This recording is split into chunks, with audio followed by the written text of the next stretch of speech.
Venerable. Hello, Professor Guangxin. Hello.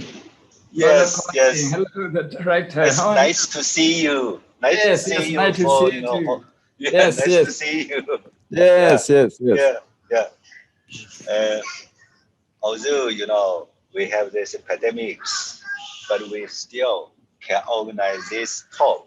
I'm so happy that you are going to make this speech for us, and we will discuss further about our exchange program.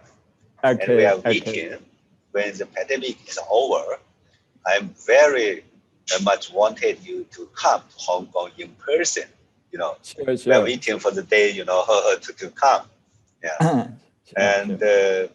Since today is our first talk, and I will introduce you, and then later on, I will let you speak.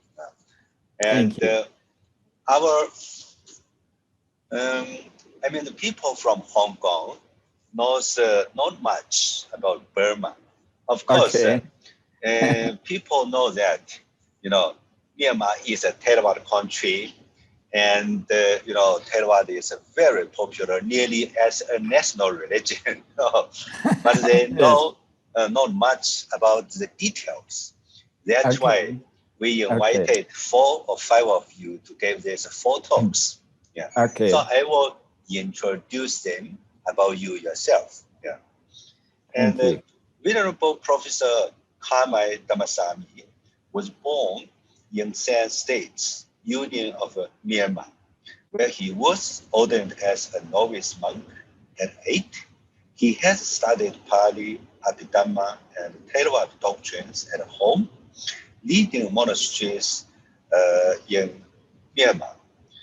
He is also familiar with Buddhism in Thailand and Sri Lanka, where he spent a few years in each of these countries. He gained 3 master's degrees from Sri Lanka and a doctorate at Oxford University, UK, where he worked on history of monastic education in Thailand and Myanmar under the Professor Richard Gombrich. He has founded a few monasteries in Europe and is the founder rector of San State Buddhist University in Myanmar. In fact, Venerable Rakhine Dhammasami is a leading figure, leading Buddhist, Buddhist monks in Myanmar and also in Thailand. So we have met quite a few times. So Venerable, so I just invite you to, introduce Burmese or Myanmar Buddhism. Yeah, thank you so much.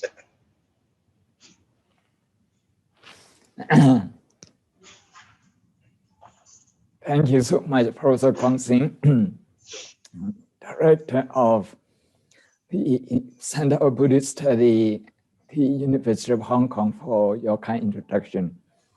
For those who didn't know, Professor Guangxin was 2 years senior to me in Sri Lanka at Kelaniya University, and Professor Wankarunatasa. And here we are, working together again.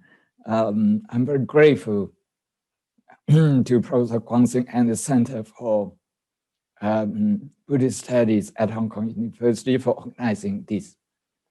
And I also would like to thank Venerable Sihin Hong, whom I met at the meditation conference at Avila in Spain a few years ago. We spoke about Buddhist studies as well. Actually, before the Center of Buddhist Studies in Hong Kong, at Hong Kong University, was established, I have already known is prominent, a lot of its prominent professors, such as Professor Wankarunatasa, Professor K. Dhammasami, Venerable K. Dhammasami, Professor T. Anto, and also Professor Sumaratana. So thank you everyone for this. Now, let me begin my lecture.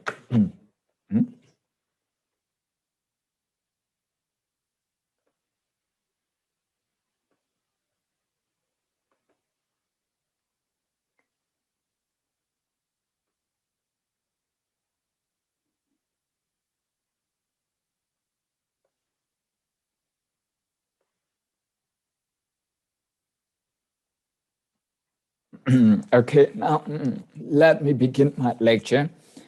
Buddhism in Myanmar. When we talk about Buddhism in Myanmar, because of the changes in history, in political history, to be exact, in geopolitics,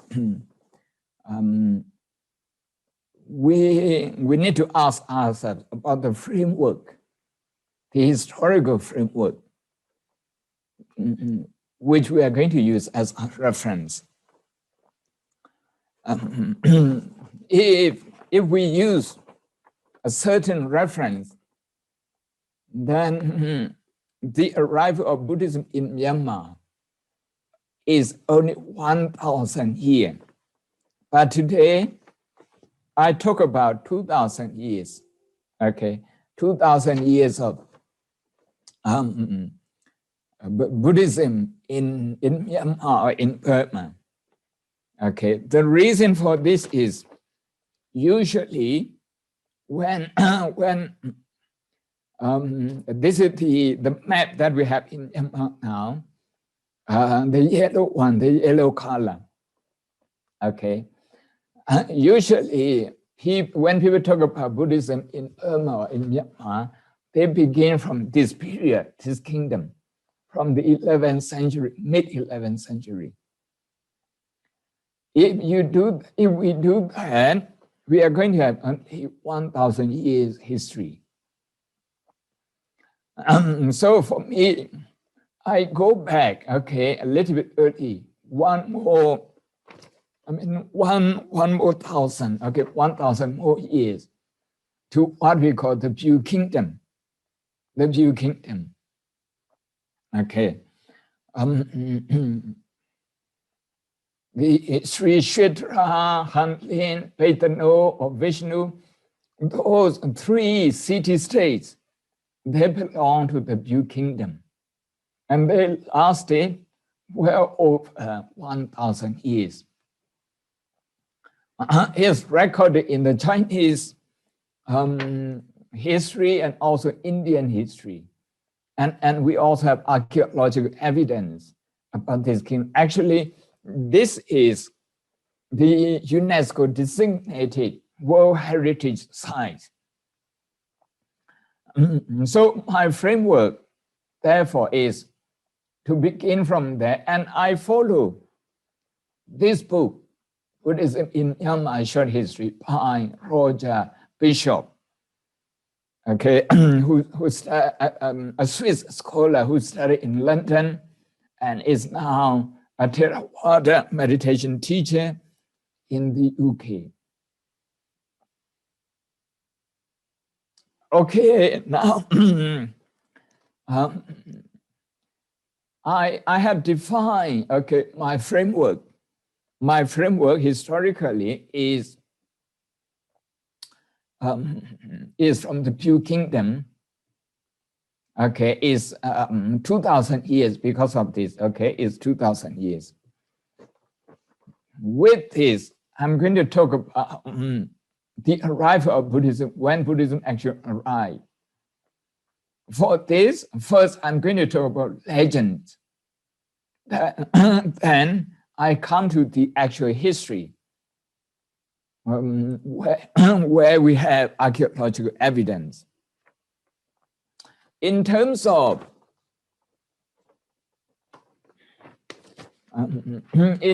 legend, okay, Myanmar also believed that we have received at least, okay, one of the 9 missions of Emperor Asoka.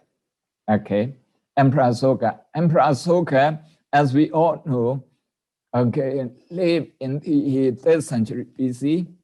During his time, Buddhism spread also to Sri Lanka and to other parts of India. And one of those 9 missions was called Suvarna Bhumi or Suvarna Bhumi, meaning the golden land. Okay, you may be familiar with this name now. For the last few years, this name has been the name of Bangkok International Airport. Okay, this tells you, okay, so this tells you the argument, okay, the argument about the Suvarna Bhumi, the golden land. Which one is the golden land? There is more than one claim. Okay, there's more than one claim. You can see here, okay, you can see here in the map, it's called the Tome. The Tome. This is in lower Burma, in lower Myanmar, okay, south of Rangoon or Yangon. This is where, okay, we in Myanmar claim that the Tong was Suvarna Bhumi or is Suvarna Bhumi.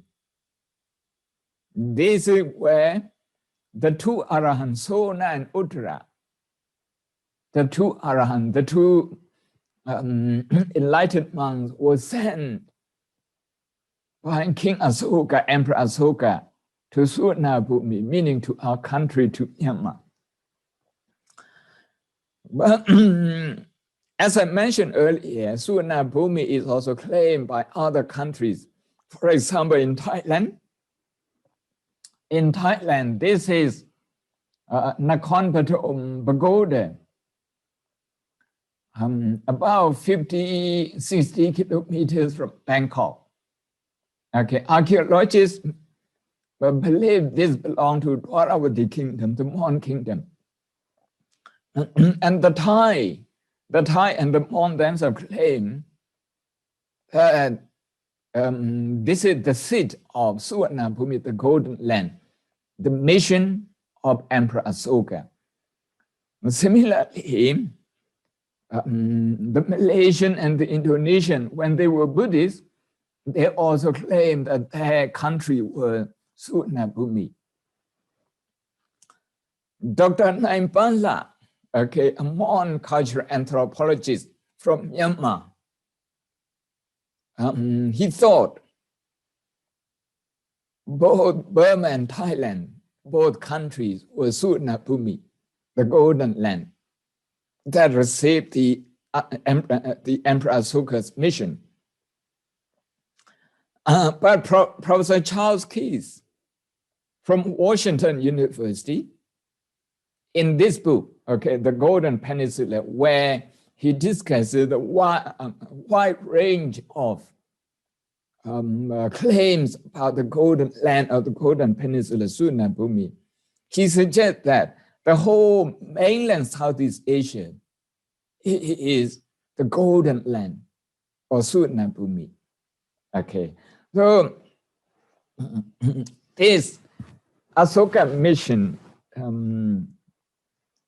Suvarna Bhumi is associated with Southeast Asia in general. We can safely say that, although we don't really know exactly where the mission first landed and where, okay, it is spread after that. Now this picture, Tapusa and Panlika, in Theravada history, in Sri Lanka, in Thailand, in Burma, in Myanmar, we all know that these 2 brothers, okay, Tapusa and Panlika, in Sri Lanka, of course, they pronounce it Tapasu, but here we pronounce Tapusa. These 2 brothers, they were from a place called Uklapa. They were merchants And they met the Buddha just after his enlightenment under the Bodhi tree. They offer him rice cakes and honey. And they took refuge in the Buddha and his teaching. There were no other monks at that time. Okay. No, so there were no triple gems, only, if you like, two of the gems, the Buddha and his teaching. Before they departed, the Buddha gave them 8 hairs of his. And they brought those hairs, and those hairs are enshrined in the Shwedagon Pagoda. This is the most famous pagoda in Myanmar, even today. Okay, it's a huge one. So we believe this pagoda, according to the legend, okay, takes back to the Buddha's enlightenment.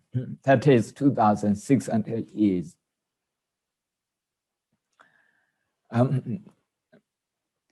The same story of these two brothers. These two brothers, where is also known in Sri Lanka, they are not considered to have come from the Mon country or the lower Burma, lower Myanmar. Instead, some of the scholars, actually many scholars said, the name Ukala, where these two brothers came from, is situated in Orissa, in the state of Orissa in India. There's another theory of this. Anyway, this is related to legend, how Buddhism came to Myanmar. This is to say, Myanmar claimed Buddhism came here soon after the Buddha became enlightened. There's another legend. Okay, you can see that Magui, that is in central Myanmar, now in central Myanmar. For people who read the Buddhist text, the Tripitaka, in the middle length saying the Majjhima Nikaya, there is a sutta called Punnovada Sutta. Punnovada Sutta, okay, where the Buddha gave a teaching to an Arahat Bunna. Bunna, before that he was a merchant. Okay, he was a merchant, and he met the Buddha, he became a monk, he became enlightened, he became Arahant. And the Buddha sent him back to his place, Sunapranta, that is Magui, that in central Myanmar. We even believe there is, okay, the Buddha's footprint, okay, over there. So this is related to legend, how Buddhism arrived in Myanmar.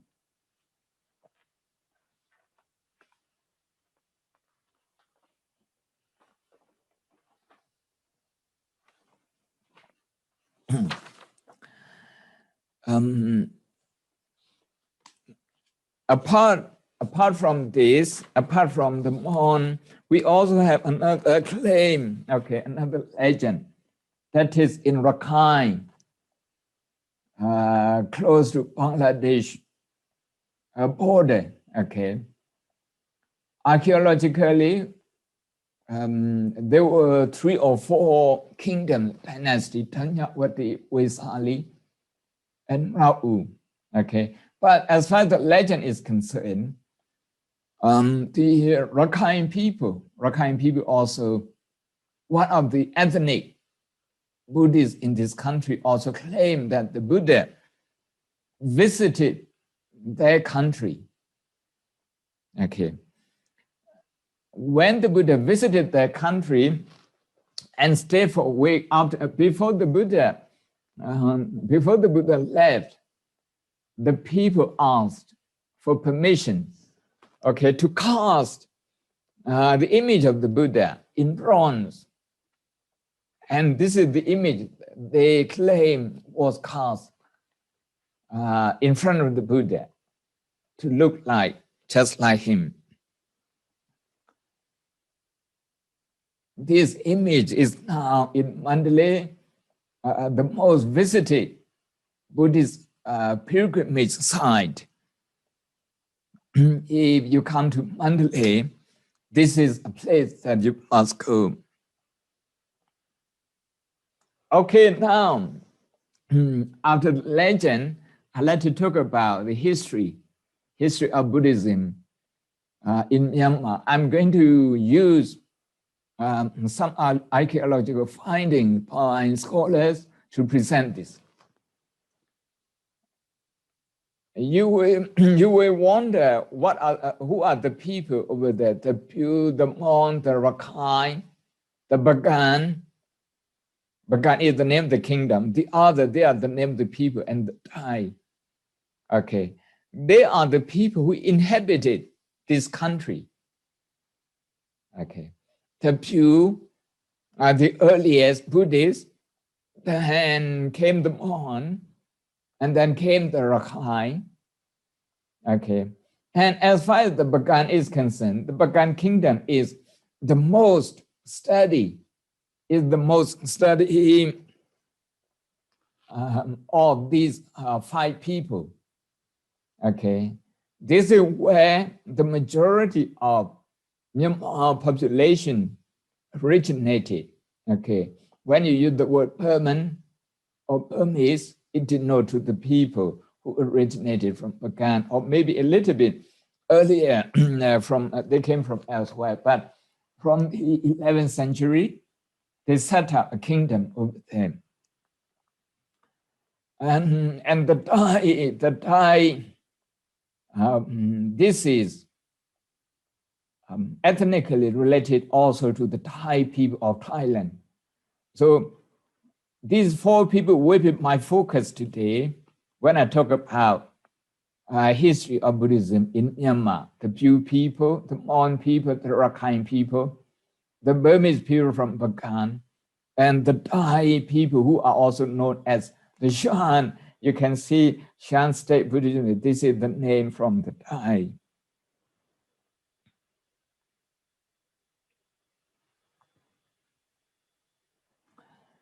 When we talk about the Pew people, this is a book that I would like to recommend to you.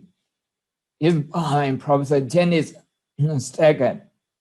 Unfortunately, she is not with us anymore today. She has passed away. As an archaeologist, she studied the Pew area for her PhD, and she worked on that throughout her career. I would like to quote from this book. Okay. I would like to quote Professor Janice Staggart of Cambridge University. She says about the Pew, from the mixture of alphabetical styles, all of South India origin, okay, there's connection with South India, contained on this small seal, one can deduce that the Pew became acquainted with the Pali language and Brahmi script from about the 2nd century onward. Starting from an early knowledge of Buddhism and Buddhist texts in the 2nd century, which may have been confined to relatively few people, the influence of Buddhism on the Pew clearly grew in strength until in the 4th century, a major monastic foundation was built, which represents, for the time being, the first datable Buddhist monument in Burma, end quote.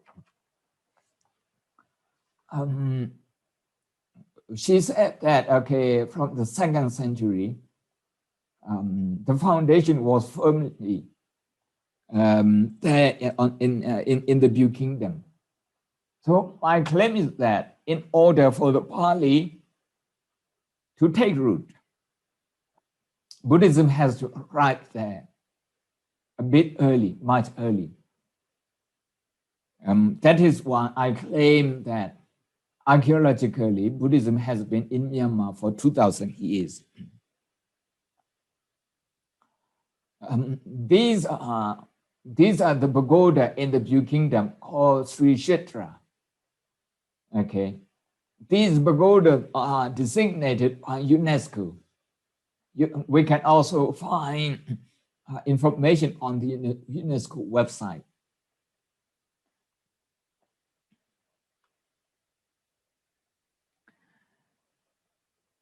These are the gold plates, okay, the scriptures, the Pali scripture, the Buddhist scriptures. And I like to read from Professor Janice Taggart about this.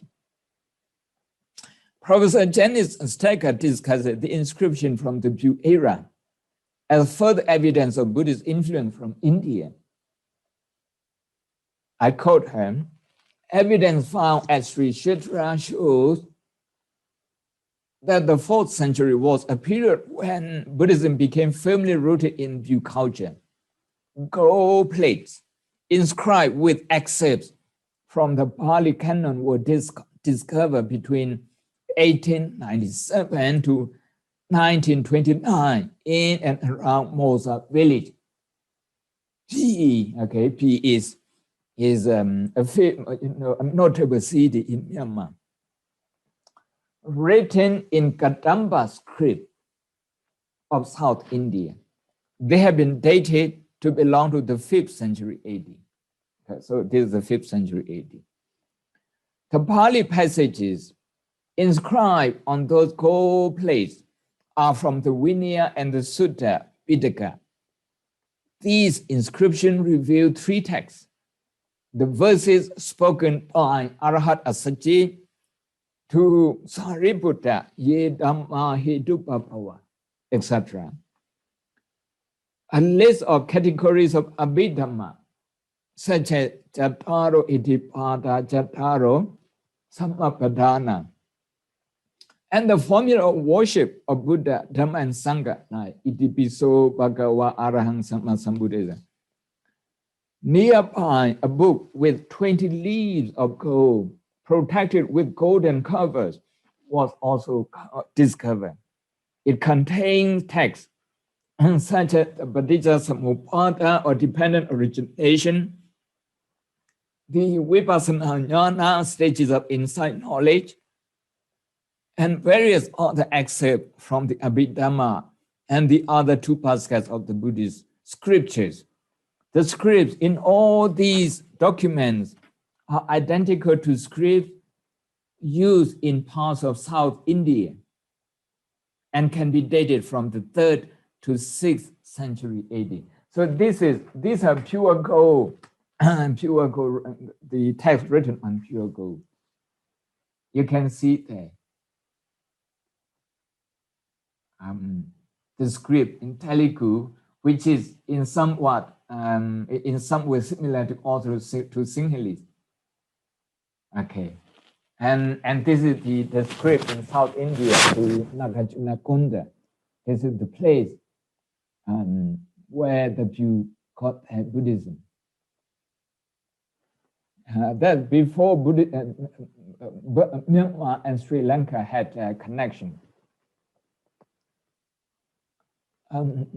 So another person studying about Jew is Professor Elizabeth Blackmore from School of Oriental African Studies, University of London. This is one of her books on the Jew. Now, after the Jew, another nationality who have received Theravada Buddhism as early, if not equally early, as nearly early, was Mon people, Mon Buddhists. Here, when we discuss Theravada Buddhism among the Mon, we should look beyond the present Burma or the present Myanmar. We should look also to the history of Thailand. Dwaravati is an ancient kingdom of Mon people, okay, that existed from the 4th to the 11th century AD. Archaeological findings date the first Mon kingdom, Dwaravati, according to the Chinese pilgrim, okay, Yun Chuang, I think, Yun Sang or Yun Chuang.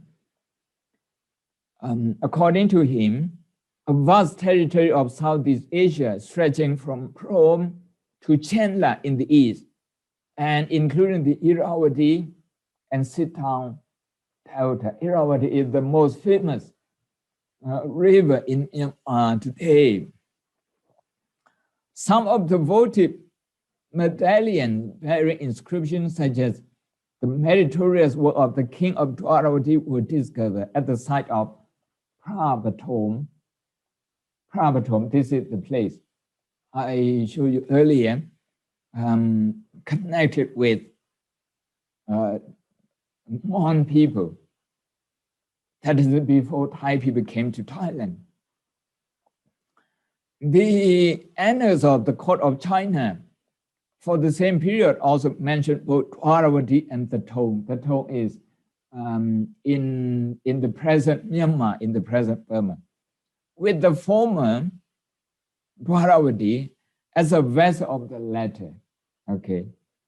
An American anthropologist, Lawrence Palmer Briggs, report in 1945 in the Journal of American Oriental Society that archaeological findings of the Dwaravati include, I quote,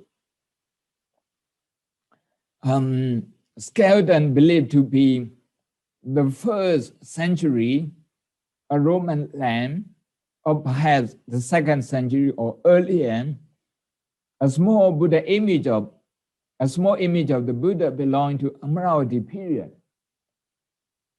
Amaravati period is Amaravati is in India. Yeah? The Amaravati period, that is the 2nd to the 4th century AD.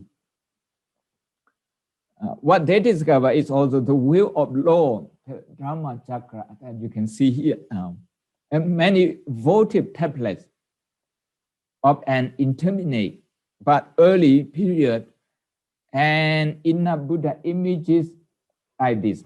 Inner Buddha images and parsley reliefs of the Gupta period to make a separate division in the National Museum of Bangkok. So these Buddha are in the National Museum Bangkok today, quite close to the Grand Palace. It's evident that the Mon also had a good connection with Buddhist king in South India, where they received their script, law, and civilization. And here I like to quote Dr. Briggs again, the American anthropologist. I quote, in the 3rd century AD inscription by a South Indian king in Nagarjunakonda, the land of the Chilatas is mentioned in a list of countries visited by a group of bhikkhus. Historians believe that Chilata or Kiratas to be identical to the Mon population of Lower Burma.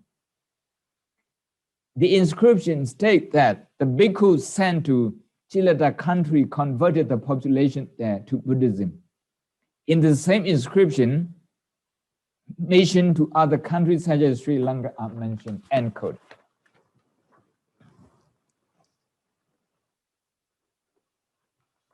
And in addition to Dwaravati, there's another Mon kingdom called Haripunjaya. This is in central Thailand. Okay, and we can see the archaeological findings over there and how they are connected to the Nagarjunakonda in South India. Now, after the Mon, let's move to the 3rd earliest Buddhists in the present Myanmar. They are the Rakhine Buddhists. And they live near the Bangladesh border.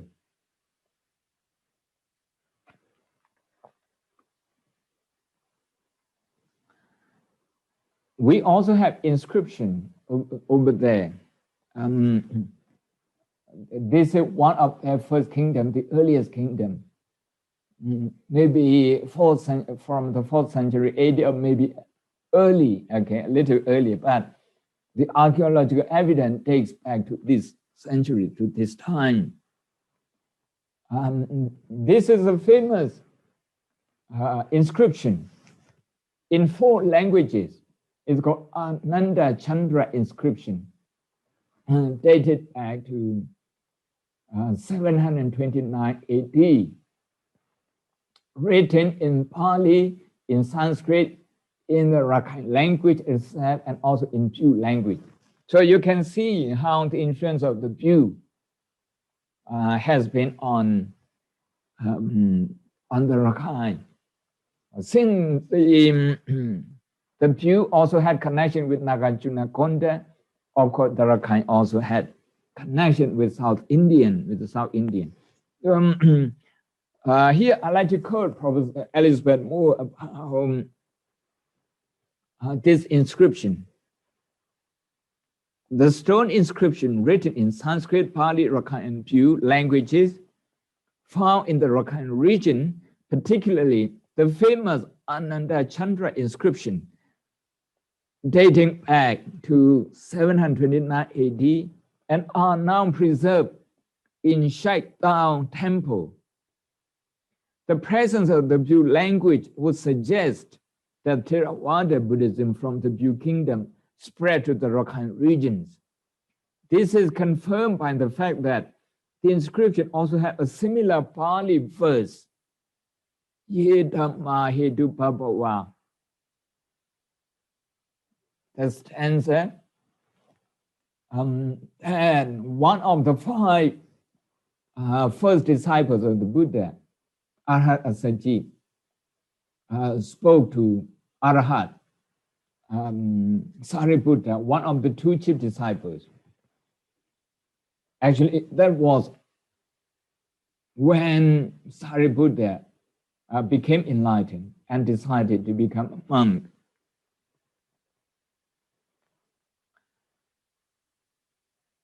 The stanza talks about cause and effect.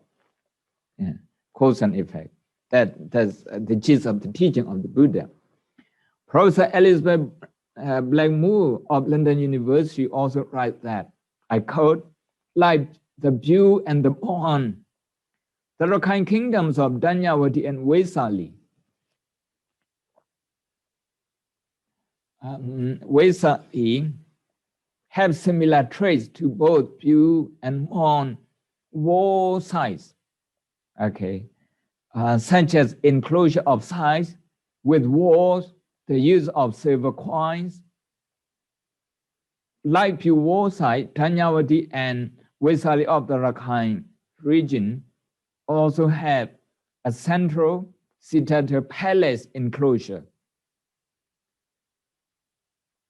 So clearly there was interaction between the Rakhine, the Pyu, and the Mon ruler. This is the Buddha's statue that the Rakhine people claim was cast during the Buddha's own visit to that region. So in terms of legend, it dates back to the time of the Buddha. This is the second city, Vesali. And this is the last kingdom, Rau. You can see Buddha's footprint also. So now I move to the 4th group of nationalities in Myanmar. That's the Bagan kingdom. The Bagan kingdom is the most written of historical sites in Myanmar. Okay. Recently, it has been declared as World Heritage by UNESCO as well. when a tourist come to Myanmar, you have not actually visited the country unless you visit Bagan. And the Bagan lasted more than 2 centuries. And from there, the kingdom moved to elsewhere until today.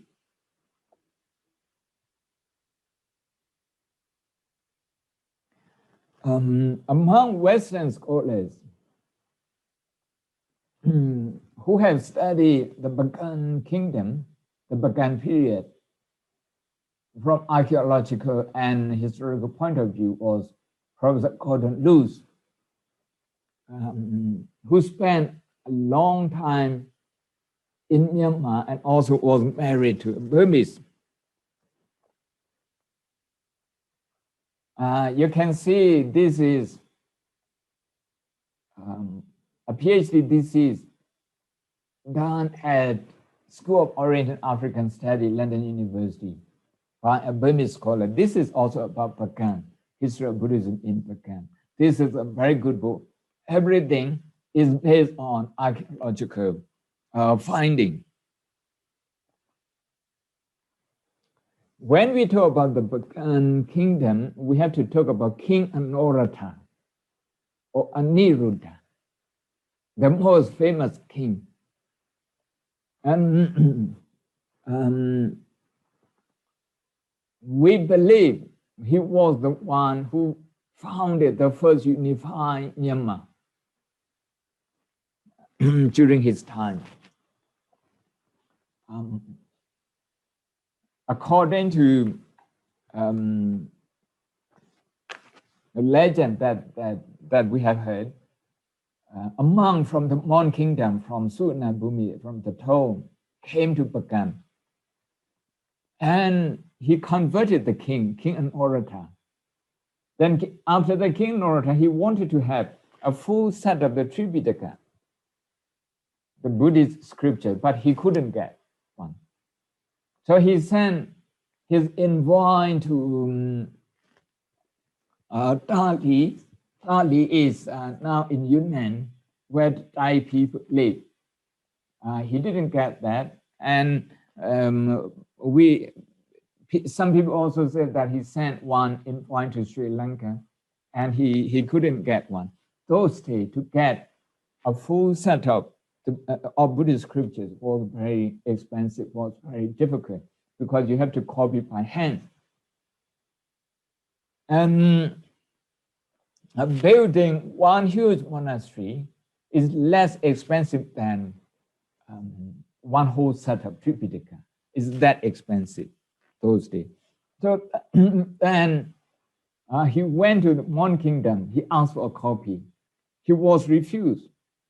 So there was enough reason for him to attack the Mon kingdom. He attacked the Mon kingdom, and he also captured the king.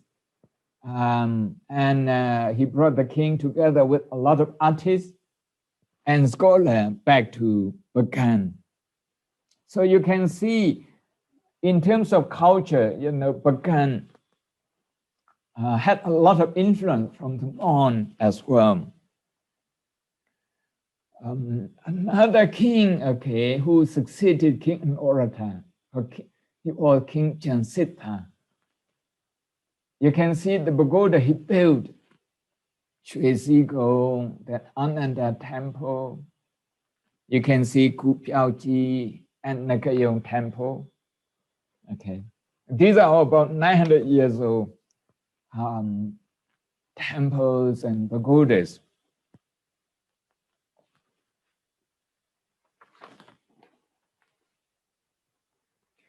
About these pagoda, I like to quote Professor Gordon Luce.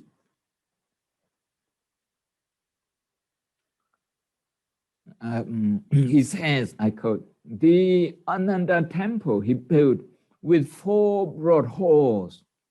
Each hall had the same 16 scenes, that means picture, in stone relief, all identically arranged.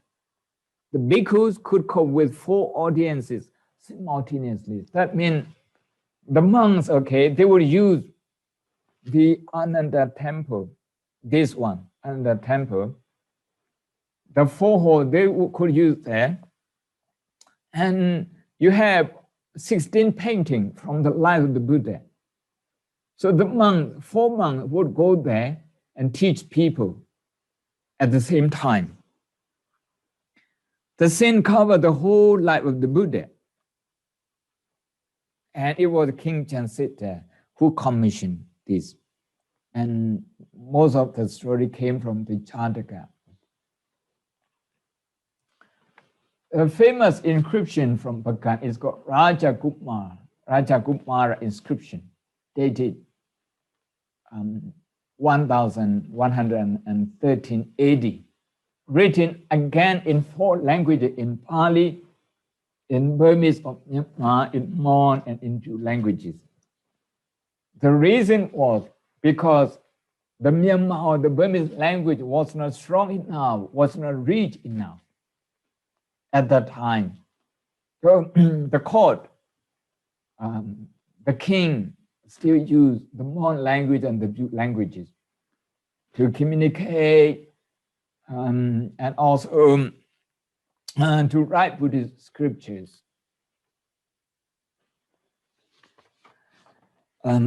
Actually, we have a lot more about the Bagan, about the Bagan kingdom, about the Bagan period. Okay, it would take about 5 or 6 lectures to cover Bagan. And many people, as I have mentioned earlier, have studied them. But in terms of Pali, the Pali language and Pali study, Pali scholarship, Bagan was one of the best period, one of the golden periods. Dr. Mabel Pote, a Pali scholar, a famous Pali scholar, spoke about the Pali study in Bagan. I'd like to quote here. The growth of Pali scholarship among them in Bagan was so rapid that the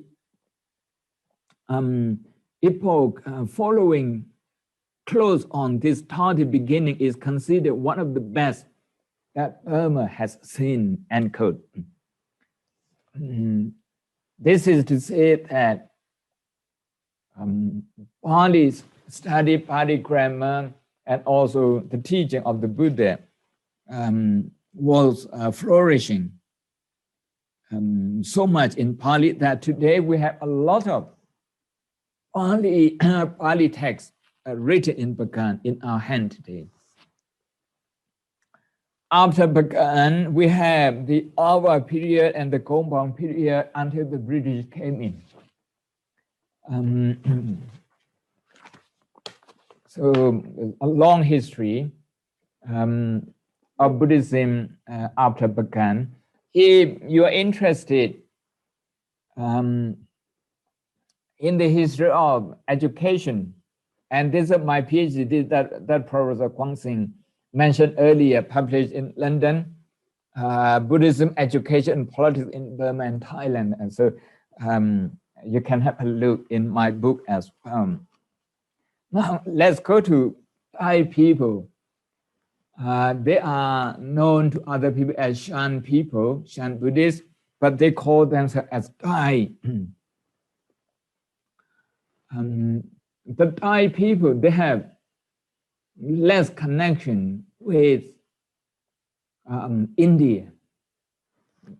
As we can see, the early Myanmar inhabitants, namely the Pyu, the Mon, the Rakhine, and also, the Rakhine, those three groups of Buddhists, they had good connection with South Indian Buddhists. The Bagan from the 11th century then had good connection with Sri Lanka. But when it came to the Thai Buddhists didn't seem to have direct connection with either India or Sri Lanka. Instead, they got their Buddhism, Theravada Buddhism, from the Mon people. From the Mon people. So this is one of the kings, okay, known in Thailand and also in Myanmar, in part of Myanmar, called King Mang Rai, in the 13th and 14th century. He is the founder of Kengtung, that is in eastern Myanmar, eastern Shan state of Myanmar. He is also believed to have founded two city-states in northern Thailand, that is Chiang Mai and Chiang Rai. If you study the culture, the script, those three regions, they are very close. They are very close.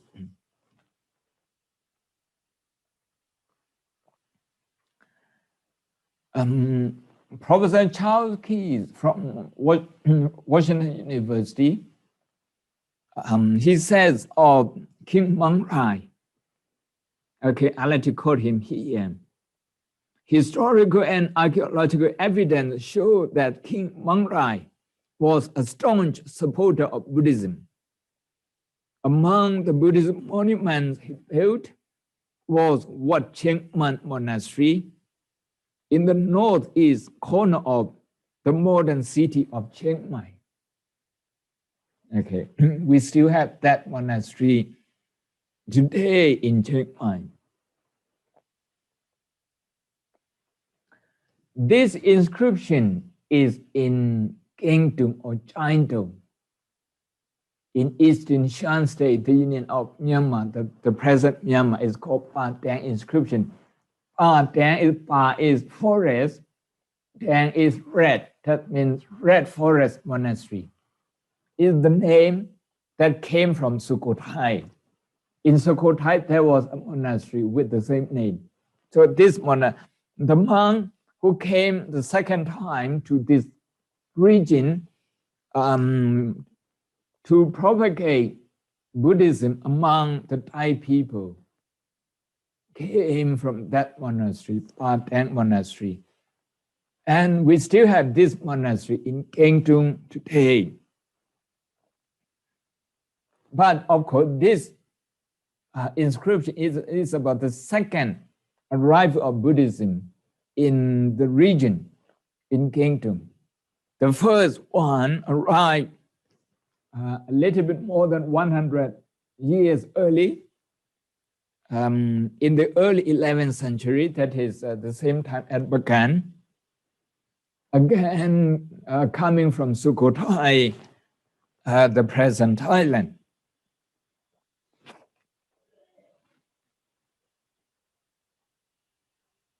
This is the monastery we have today. This picture was taken yesterday at my request. Okay, these are the ancient Buddha images we found over there.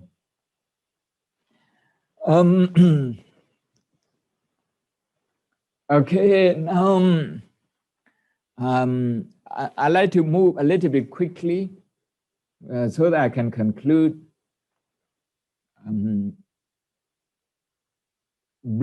Britain, okay, took over Burma 3 times. In 1824, that's the lower part of Burma, like Rakhine. And the second time, 1852, that's Rangoon, the British took over. And in 1885, the British took over Mandalay, the last Burmese kingdom. The last Burmese kingdom. And they took the Burmese king, okay, as captive to India. So he died, he and his family died in India.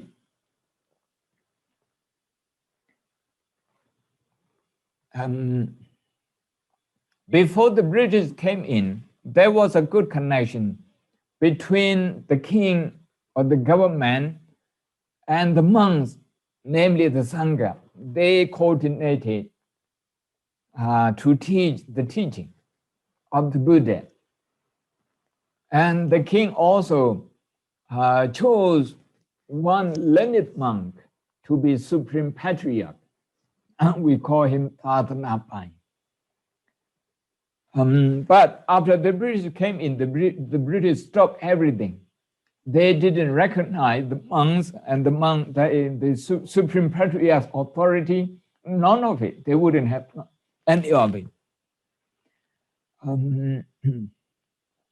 As a result, when Burma or Myanmar gained independence from the British again in 1948, the Sangha and the government joined together, okay, to ensure the teaching of the Buddha among the people. So the government has always supported this together with the people. As a result, you can see these are the Tripitaka translation in Burmese in Myanmar. That's the main medium that we use in the country today. This book is the yellow one is the Abhidhamma Patthana translation, or Patthana Abhidhamma translation. And you can see how Myanmar people today, these are the recent pictures. They offer alms, okay, the monk would go to collect alms in the morning, so they offer him food. And the other picture is evening Dhamma talk, evening preaching. Okay, this is very popular in Myanmar. This is mainly how the people receive the teaching from the monks themselves directly. They will choose which monk they will listen to. So obviously, this is a very popular monk with hundreds of people listening to him. In addition to the Burmese, the Mon people also have their own Tripitaka, okay, translated from Pali. You can find them in this website, on this website, the Mon Library. These are the Mon people. Mon people, the man would dress in red like that, in Longi, in sarong. Okay, they are also very devout Buddhists. This is the Thai people. This is their Tripitaka, okay, in their own language. Majjhima Nikaya Uparipanasa is the one in vertical. Majjhima Nikaya. And this is Abhidhamma in the Thai or Asian language. Also Patthana, okay, Patthana Abhidhamma. This is a Vipanga translation, second volume. In addition to that, the Shan of the Thai also had a popular, maybe a more popular culture among themselves. This is the way they learn Buddhism. Is in vernacular language. Vernacular language. And written in poetic style with a lot of explanation. This is how they learn the Dhamma. Okay, this is from our library at Chancellor Buddhist University. We have a BA course, a bachelor course on this one. And you can also see Shan Buddhists during their festival, they dance like this. They believe when the Buddha finished teaching Abhidhamma in Tawadimsa, when the Buddha came down to the human world, they were so happy, they danced to receive and welcome the Buddha back to human world in Kushinaka. And in addition to the Shan of Thai people, in the Shan state and in other parts of Myanmar, you also have other ethnic groups, ethnic Buddhist groups, such as the Danu, the Inta, and the Bo'o. This is the Bo'o Tripitaka. The Dhammapata and also the Itivuttaka, and the Visuddhimagga, the Mahavaka that I have shown here today. And this is how the Bo'o Buddhists dress. They dress in this color. Of course, this is during the pandemic. Apart from there's another Buddhist group called the Ang, okay, the Ong or the Ang. And they are also very devout Buddhists. And they have their own practice as well. This is a dissertation on the influence of Buddhism on the Ang ethnic group in Myanmar, written 3 years ago at Chulalongkorn University in Thailand. And in addition to that, we also have another minority,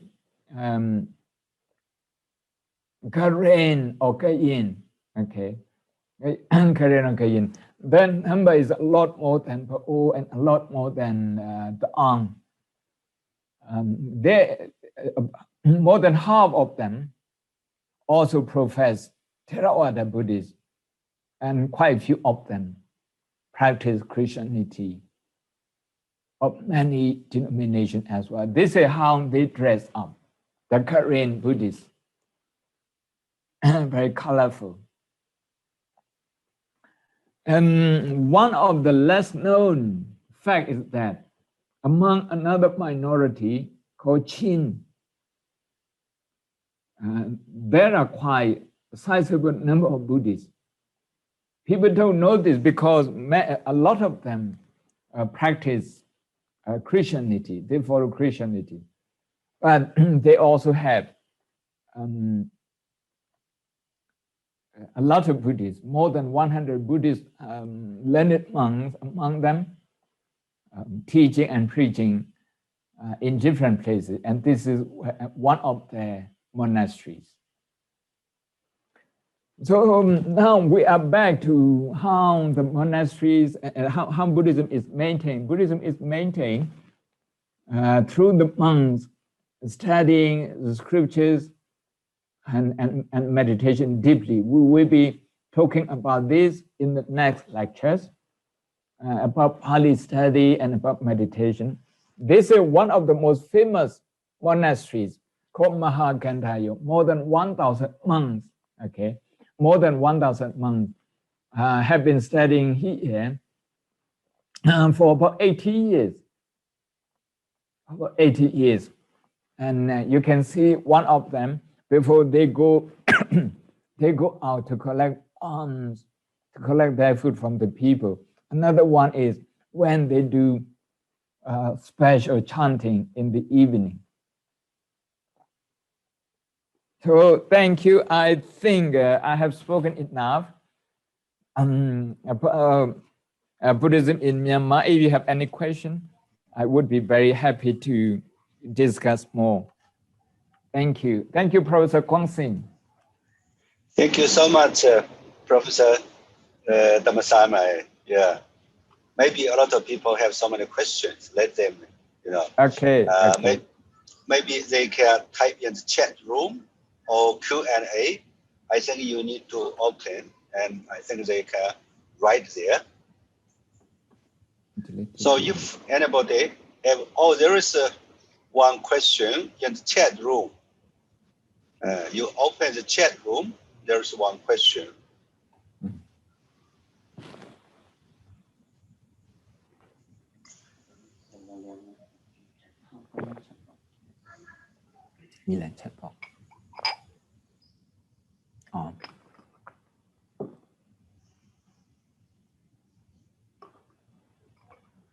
Okay, in the chat book, you asked about the Shan. Shan people call themselves as Thai. Are Thai and Shan the same or different? They are the same. But the outside people, especially in Myanmar, call the Thai people as Shan. But the Thai people always call themselves Thai and never call themselves Shan. So is how an outsider call them and how they call themselves. They call themselves Thai and outside they call them Shan. We don't need to share the screen.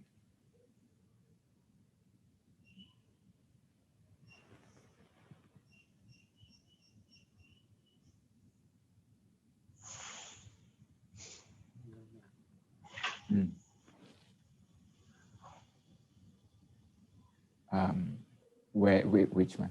Maybe I address this one first. Aloka from Myanmar asks question: what about the Gao King Abhiraj Raj of Sakya claim Kapila Vatu? I think this is about legend. Legend. But as far as the archaeological sites are concerned, so far what people have studied, okay, they have been made known, and the UNESCO has recognized them recently. When it comes to the Gao, I think we need more study. We need more study,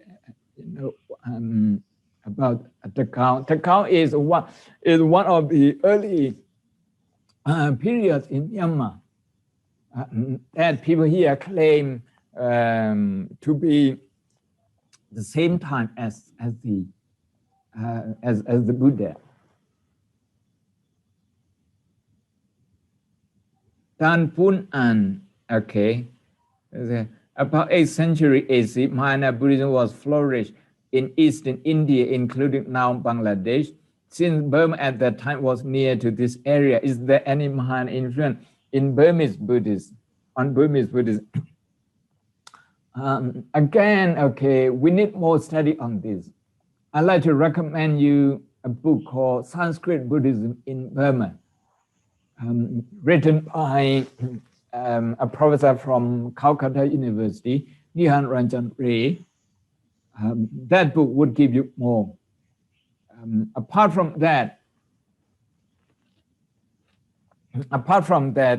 some people would claim that in the early Bagan, the Ari monks, they were Mahayana practitioners. But then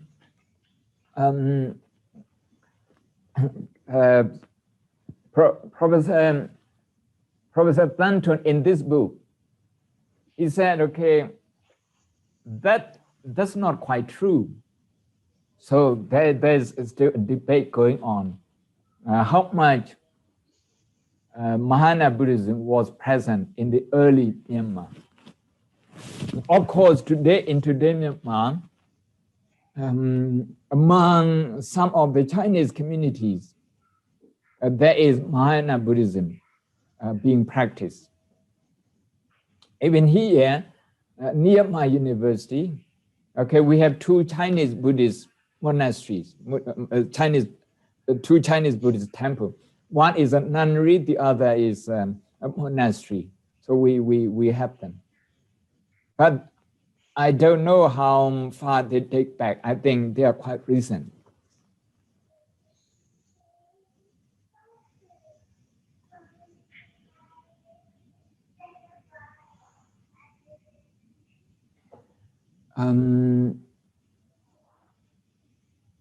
Can you recommend any book to know in detail about Arya Vamsa, 15th century, the author Manisara Manjusa Tika? I think you can check Professor Patrick Franke, his PhD thesis, Vamsa Dipani, is the original Burmese book. And he translated with a lot of connotation and critical comments. Okay, Patrick Franke. Remember that name, and maybe that book is where you can find that. Apart from that, anyone who studied Pali literature in Myanmar would write something about Arya Vamsa. Is there influence from Tibetan or Tantric Buddhism in Myanmar? Not a lot, but strangely, okay, some of the shop in Yangon, they write Mani Bat Mehum. I don't really know how they got that from. Okay. Apart from that, I don't see any influence so far. Okay. What's your own view on the exact place of Suvarnabhumi monastery in Myanmar and Thailand, the whole Southeast Asia? I have not done research on this myself. I just refer to other people's opinion. So I think I have given all the opinion. In Thailand, Thai people claim that their country was Suvarnabhumi and no other places.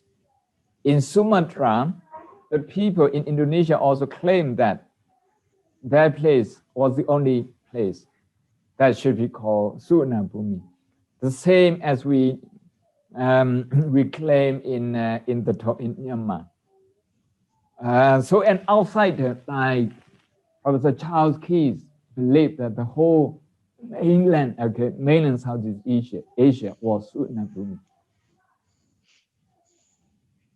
Besides spreading to Thailand, did Buddhism spread to Burma from Burma to other countries? Yes, to the west these days, to Western country, to the west. Yeah.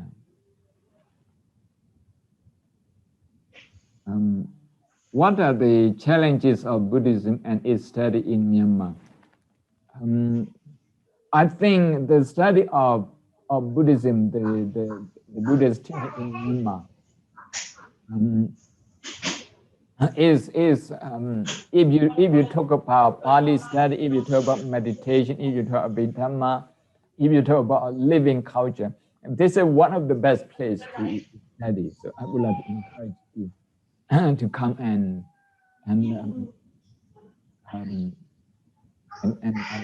have a look yourself.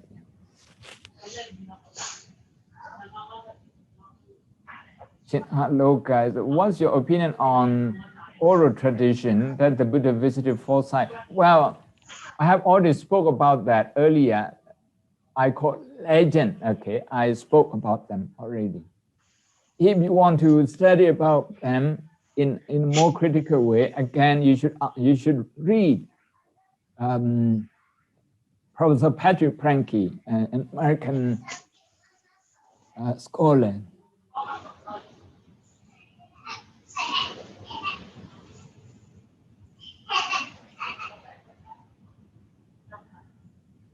I think he asked, okay, what is the special thing for Myanmar about the Sanghana, the Buddhist Council, the rehearsal of Buddhist texts, and the reason why for the 5th time and the 6th time. The 5th time in Mandalay, during King Mindong, we did that because we felt threatened. Okay, the British had already occupied more than maybe half of the country. So we felt threatened that non-Buddhist rulers were be coming and destroying Buddhist religion. So instead of writing on palm leaf manuscript that was the common practice those days, we wrote on marble, okay, marble slab, because that would endure more, it would last longer. For the 6th century, for this Buddhist council, after the, I think there is a good enough reason, because Burma was under the British for 100 years. Sri Lanka was colonized for 400 years. So Buddhist mainlands in a Buddhist country, they suffer from instability, political instability. That is why it's important to come together and to have a meeting to rehearse the whole teaching that we still have genuine one. So that's my belief.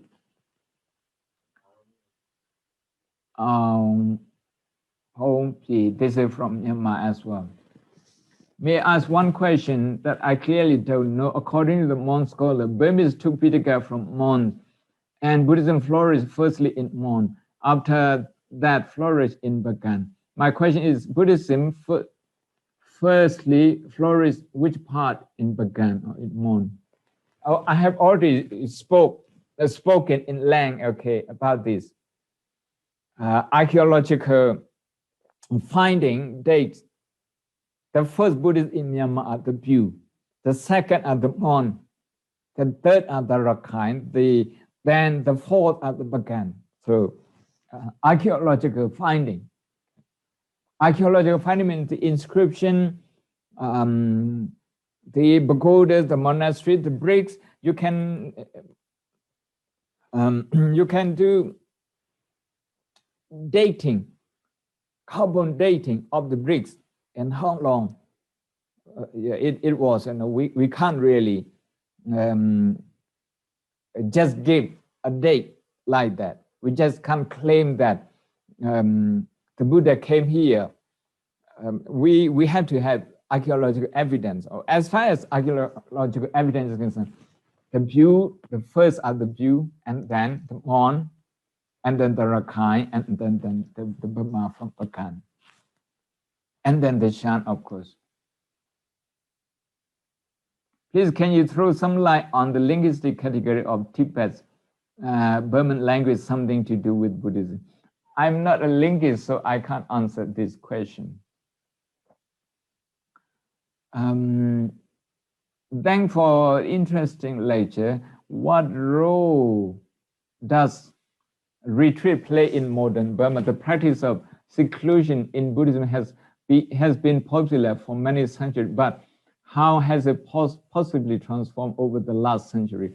Well, in Myanmar, you're going to hear from Dr. Pipyojo Adin that we have 1,000 monasteries where you can go and feel secluded from your daily life, daily activity. Of course, it's not in the forest anymore, but it is in the city. It has been transformed in a way that you feel secluded. That's where you practice meditation.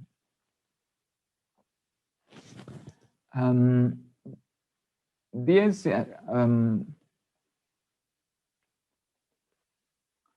have you found, when preparing this invaluable, any scientific reference of Buddha's relics or holy ritual item 2,500 years ago? I have not studied about this, so I can't say anything on this.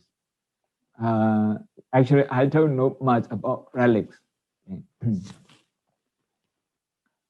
Does your university accept PhD students without prior knowledge of Pali? We look at their background. If their Buddhist background in other languages, maybe in Chinese or in Tibetan, in Sanskrit, in other languages is strong, then we will teach them Pali. In exceptional cases, we accept people without Pali, but we ask them to do it, to do Pali. What's the main difference between Myanmar and Theravada Buddhism? I think this is totally a different lecture. I'd like to skip that. Professor Kwang Sing is more qualified to answer that. He knows both Theravada and Mahayana well. He has studied for his BA and MA and MPhil in Sri Lanka, and also my senior. Could you explain why we could see no woman allowed as a pagoda, restrict female from entering certain area? Though I'm a Myanmar, I don't get the exact answer for this question. Since you are Myanmar, I would like to direct your question to the most venerable Dr. Ananda Temple, known as Rector Sarah, Bhamakacho Sarah. He answered this one. Okay, this has nothing to do with the Buddha, this restriction, nothing to do with the Buddha, nothing to do with Buddhist scriptures. It's just local custom.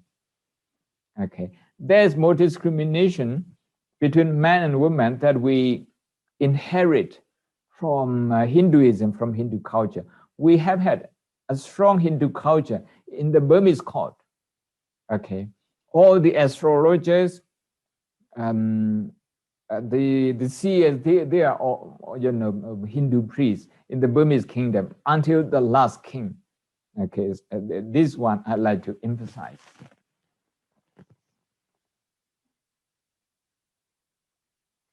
What the message in order to develop Buddhism, that's okay, to be curious and learn how you could make Buddhism beneficial in your life. That's my answer. How much the state support is there for Buddhism in Myanmar? I think there's a lot of support from the state. The state holds examination, and we have one ministry dedicated to this. Like in Sri Lanka, Buddha Sasana Ministry. Here in Myanmar, we have Ministry of Religious Affairs. Like in Islamic country, like in Malaysia, you have one ministry for Islamic affairs like this. So we also have that. We have strong state support in Myanmar.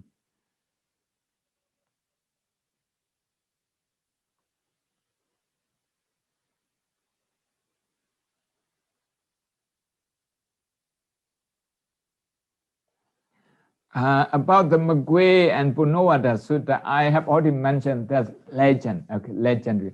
We have to distinguish between legend and history. Legend in Burmese is called Pasat Yasmin. History is based on archaeological evidence. I think I have spoken enough on that.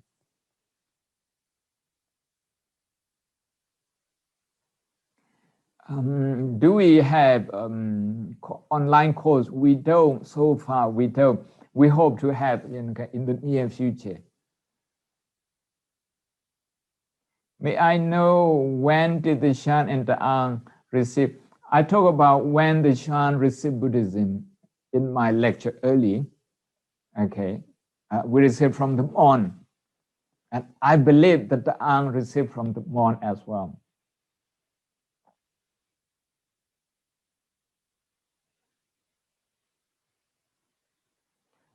Myanmar is mixed with not spirit worship. How is the relation not worship to the Buddhist teaching? Well, Buddhism always compromises with local religion everywhere. In Tibet, it's called born religion. In Myanmar, as in Bagan, it's called not. That's a local spirit. The Theravada Buddhism has no problem with this. So as long as you don't regard those spirits as the creator, so long you believe in your own self-effort for liberation, and Theravada Buddhism is fine with them.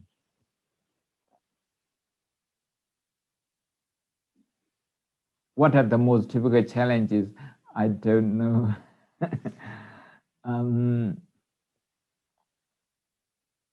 Pali Pew text, yes.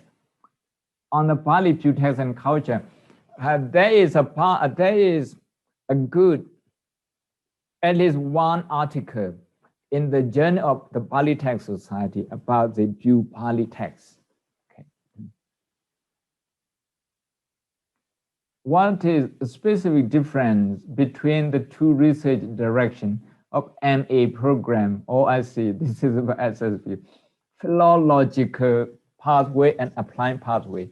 At SSBU, our university, when you talk about philological pathway, that means you have to study more Pali.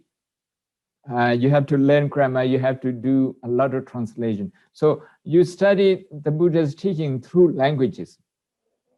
But when you talk about applying pathway, you study the Dhamma, you study Buddhism through psychology, through sociology, through philosophy.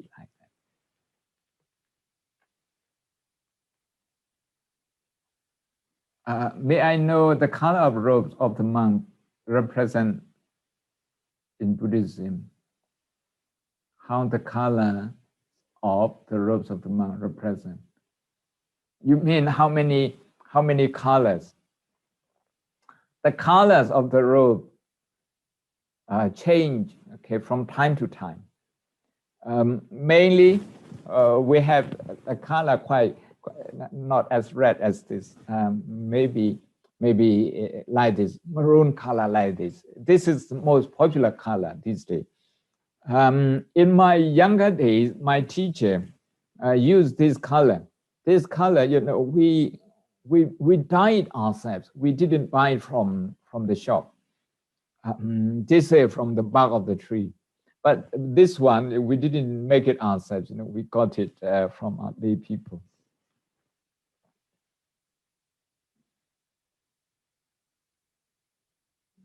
The Buddha was born in India, but lived in Burma for the most, as mentioned, many legend, historical places. So did the Buddha live in Myanmar? I don't think so. He, according to the legend, he just visited for a short time.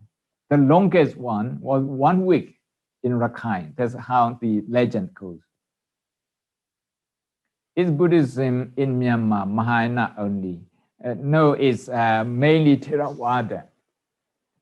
Is it Theravada Buddhism?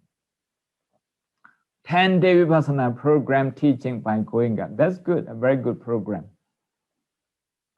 Dr. Pintong from Mahachula. Can you recommend the book that I can study about the history of King Asoka and his contribution to Buddhism, especially in Thailand and Asian country? One book?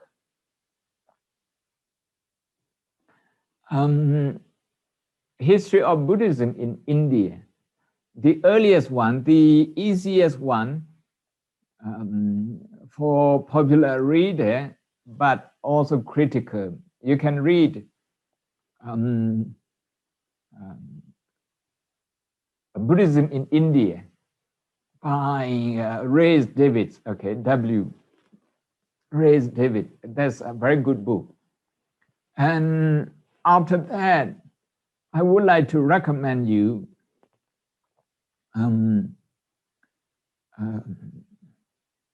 The Wonder That Was India, that book, written in the early 1970s.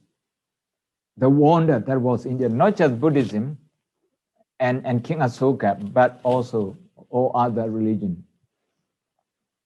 Basham, that's Professor Basham, A.L. Basham. About history of Buddhism in India, maybe you can also read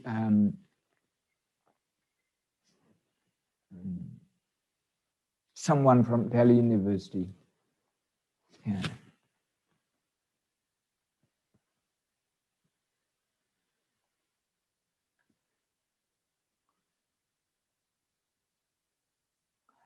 I would like to ask a question. In Kachin and Chin State, there's minority Buddhists than other religions. I'm not sure if the Buddhists are minority in Kachin. If you take the Shan and the Burmese people over there, actually, at least about half of them are Buddhists. I agree with you, in the Chin State, Buddhists are minority. The learned monks from Mandalay, from Yankong, from Amarapura, from Awa, they never went to Chin State, they never went to Kachin State to teach the Dhamma. They just lived in their own monastery. And they didn't learn the languages of those people.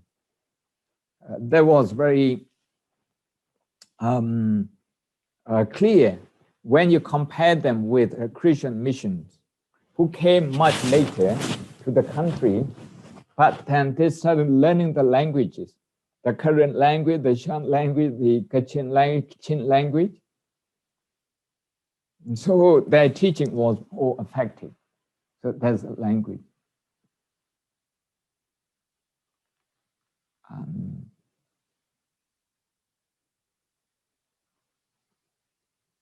The ending period of Bagan Kingdom. I think you can read Professor Tantric. This is a very good book, critical one, based on archaeological finding. And Michael Angwin, Professor Michael Angwin, who who taught in America, his book is also good.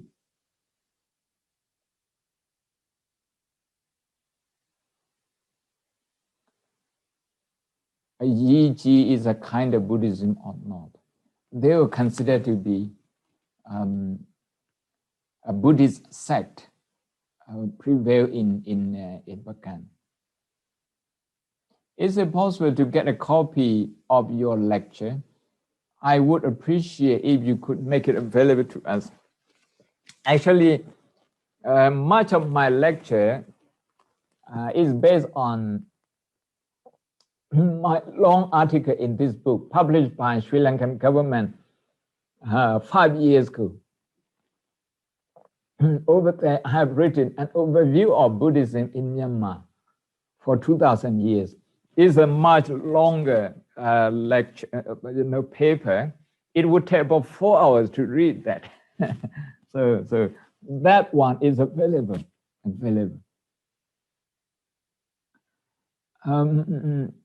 Is Bhikkhuni a part of Myanmar Buddhism? Is yes. Which period? I can only answer from this research. Professor Banton said yes. During the Bagan period, there was Bhikkhuni. Okay, you can read this book. It's a PhD thesis from London University.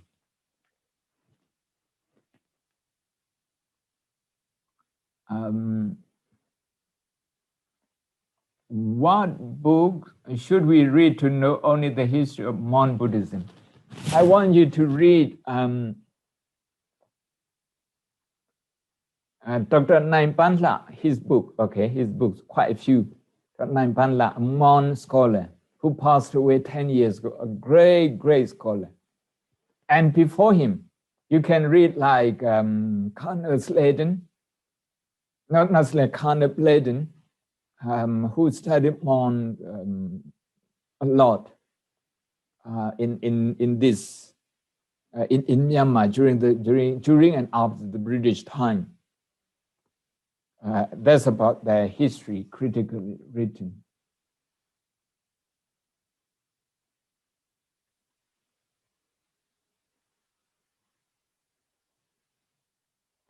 There's a question on afterlife.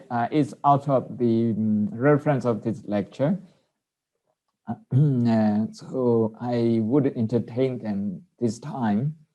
Maybe next time. If you want to read about afterlife, I want to recommend you to read a book by an American psychologist, Dr. Stevenson. Dr. Stevenson, afterlife. He has done a lot of research on that, on afterlife.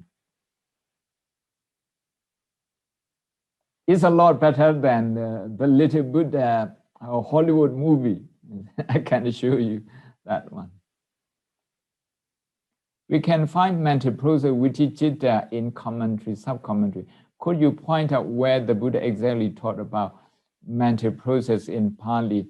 Again, this is out of my lecture, out of the reference.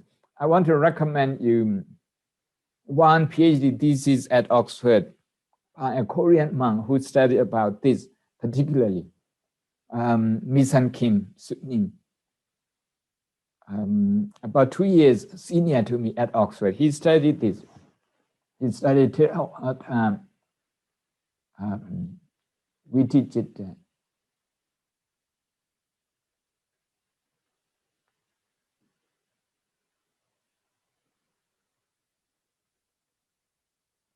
Colorful flags used in religious occasion. Well, this one, an American Buddhist, Rakhine Buddhist, who came to Sri Lanka, he invented this one about 140 years ago. Okay, an American Buddhist, Rakhine Buddhist, Henry Olcott. You can study about him even on the internet. He invented this Buddhist flag in consultation with Sri Lankan learned monks. We believe in Theravada that, okay, at the end of his meditation after his enlightenment in Bodh Gaya, the Buddha was meditating on Abhidhamma when he came to the most difficult point. the most difficult point. That was very good for his great wisdom. They were matching great wisdom and great difficult nature of the world in Abhidhamma. That was when six colors, okay, came out of his body. That's what we have in commentary, and based on those colors, he invented that one. Information about Shansi Buddhist University, you can go to our Facebook, Shansi Buddhist University, and also our website, newly coming. It's open to all, yeah, but we have the requirement for enrollment, okay, English requirement, and also we have interview and that. Everything about the entrance exam is on the Facebook. Historical evidence approved by Western research that the Buddha hair is enshrined in Sri Pagoda. No one is allowed to do that research.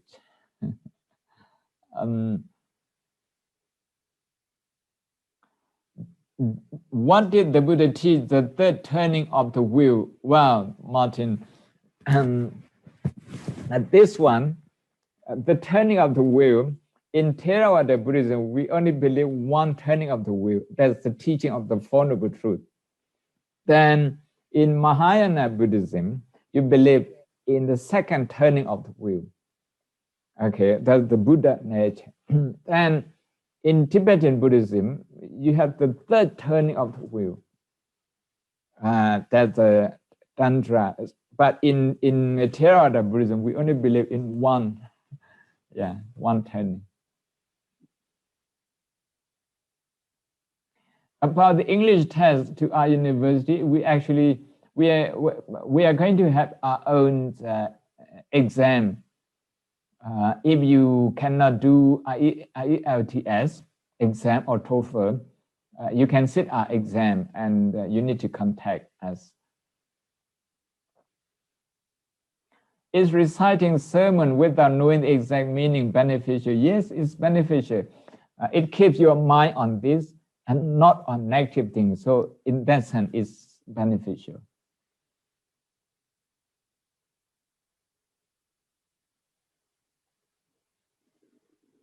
Okay, this is the book that talks about bhikkhuni.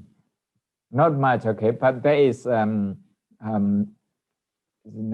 inscription, evidence from inscription about bhikkhuni.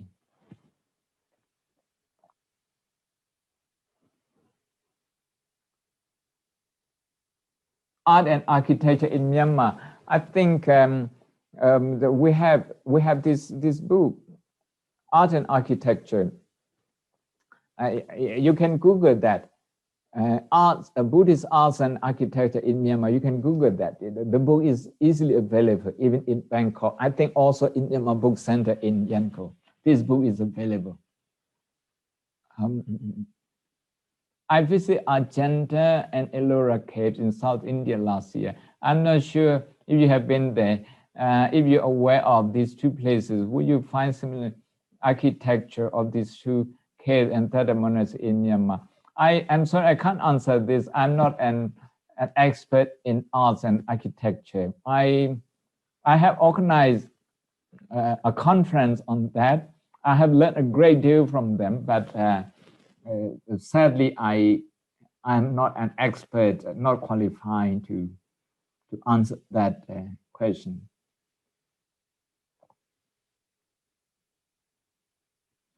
I would like to ask a question about Sri Pagoda. I heard that the Basu and Panluka brought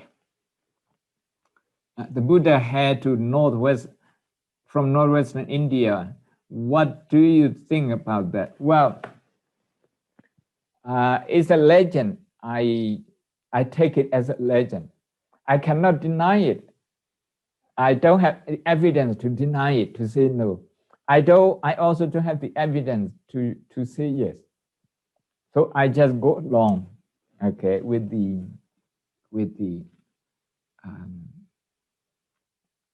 I think we have run through all the questions. Professor Guang Xin. The time is almost up. Yeah, thank you so much for giving us this very interesting lectures. And I noticed that, so many participants from Europe, Southeast Asia, apart from Hong Kong, it's so popular. And more than 200 people attend your lectures. Thank you. Thank you so much. Thank you. Yeah, we have a book to present you. So we will send you through the post. Post. Yeah. And our secretary, Amy, will contact you and, for the other lectures, and also say if Hello, possible. Amy. Yeah. Yeah, Amy is there. So say if possible, whether you can come in the summer, and if not possible in the summer. So this year's winter, maybe December, and it depends on the pandemic, of course. Yeah. After I have got my vaccination, I'm ready to come. Okay, good. Yeah. Thank you so much. Yeah, thank you. Thank you. Yeah. Thank you. Yeah, thank you. Once again, thank you so much for giving us a lecture. All the best to you for all the best. Yeah. So we look forward for the next lecture. A lot of people are waiting for. Yeah. Thank you. Thank you. Thank you. Thank you. Thank you, Professor. And thank you, everybody, for joining us this evening. And see you all next time. Thank you. So thank you. Thank you, Professor. Thank you. Thank you.